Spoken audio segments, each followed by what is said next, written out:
कि एक टोकरे में मछलियां आदि भर लो और एक टोकरी में पुष्प फल फूल भर लो।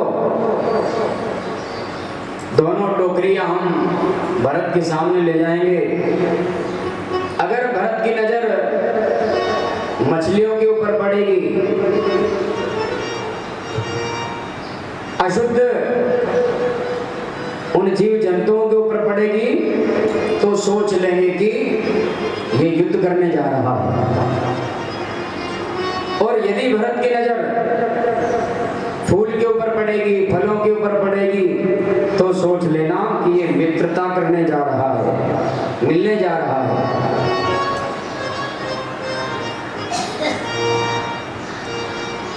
बूढ़े मंत्री ने सलाह दी। बूढ़े लोग जो कहते हैं ना, वह भलाई के लिए कहते हैं, अच्छा के लिए कहते हैं। इसलिए घर में वृद्ध व्यक्तियों की आवश्यकता जरूरी है, बूढ़े व्यक्ति होना चाहिए। जो कहते हैं वह सही कहते हैं। इस बूढ़े ने, जैसे ही मंत्री ने बात कही, युवराज ने कहा ठीक है, चलो हम लेकर के चलते हैं।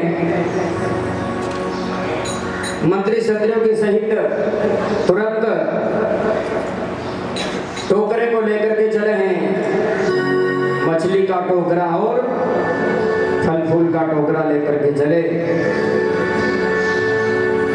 थोड़ी ही दूर भरत जी रहे और जैसे ही नजर पड़ी तो सबसे पहले नजर भरत जी की उन पुष्प की टोकरी के ऊपर पड़ी है।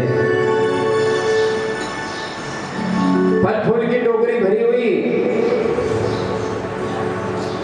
प्रणाम करने लग गया। श्रृंगवेर के पूर्व निषाद ने, उसने कहा ओहो, हम तो गलत भाव सोच रहे थे कि ये लड़ाई करने जा रहा होगा, लेकिन ये आज मिलने जा रहा है। तुरंत मछली की टोकरी हटाई, पुष्प अर्पण करता है, भेंट करता है और बार बार भरत जी को प्रणाम करने लग गया है। भरत जी ने तुरंत उठाया,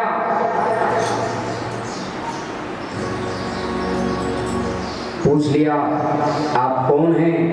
बोले मैं यही श्रृंगवेरपुर का निषाद हूँ, गोवराज हूँ। क्या हमारे राम जी यहाँ आए? जैसे राम जी का नाम सुना, निषाद ने कहा भैया भरत आए थे, लेकिन यहाँ से आगे चले गए हैं। वह खुद भी चरणों में गिर पड़ के रोने लग गया,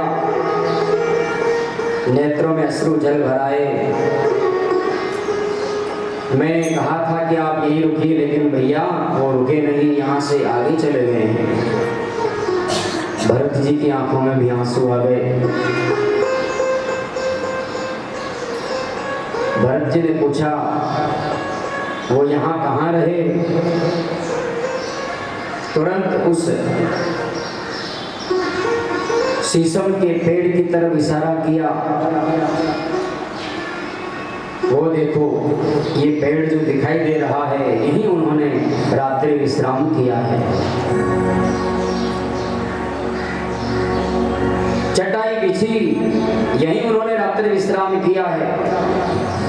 कुछ साथरी निहारी सुहाई, कीन प्रणाम प्रदक्षिण धाई।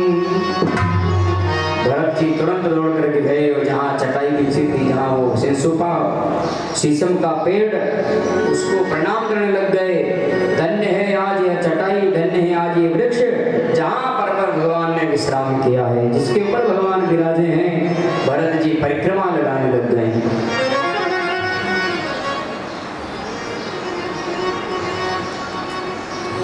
गुरु वशिष्ठ जी भी प्रणाम करते हैं, यही जान रहे हैं कि साक्षात भगवान का ही रूप है। निषाद ने कहा अब मैं आपका क्या सम्मान करूं, क्या आदर करूं, मेरे पास तो कुछ भी नहीं है। भरत जी ने कहा नहीं, हमें सम्मान की आवश्यकता नहीं है। अब राम जी कहाँ गए हैं, आप तो हमें आगे का मार्ग दिखाइए। आपको कुछ कह करके गए होंगे। बोले हाँ, हमें कहा था कि हम यहाँ से आगे जाएंगे प्रयाग से फिर वह आगे गए होंगे। चलो, निषाद ने कहा कि मैं भी साथ में चलूंगा, प्रभु के दर्शन मुझे भी करना है। निषाद भी भरत जी के साथ सब अयोध्या वासियों के गुरु जी के साथ में चले हैं। वहां से आगे बढ़े, गंगा पार करके फिर जैसे ही आगे चले तो प्रयाग वहीं आ गया। तीसरा विश्राम भरत जी ने वहीं पर किया। भरत तीसरे पगड कहाँ, कीन प्रवेशु प्रयाग, के हत राम सिय उमगी उमगी अनुराग। राम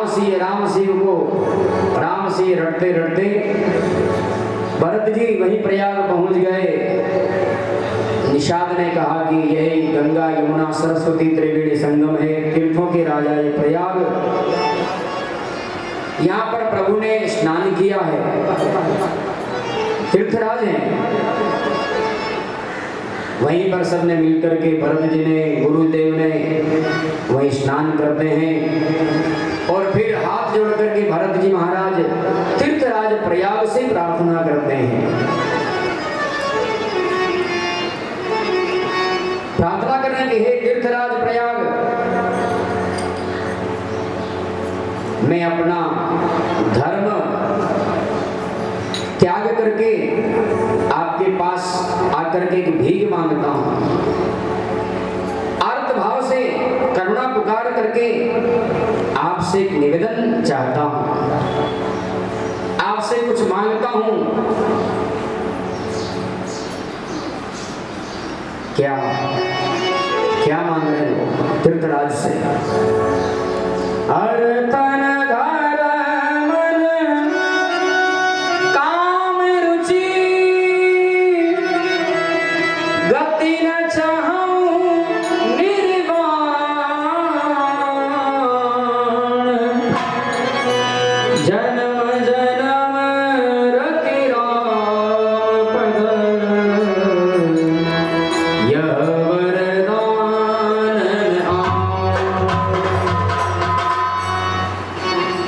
हे तीर्थराज प्रयाग, मुझे न अर्थ की इच्छा है, न मुझे धर्म की इच्छा है, न मेरे मन में कोई काम की इच्छा है, न मैं मोक्ष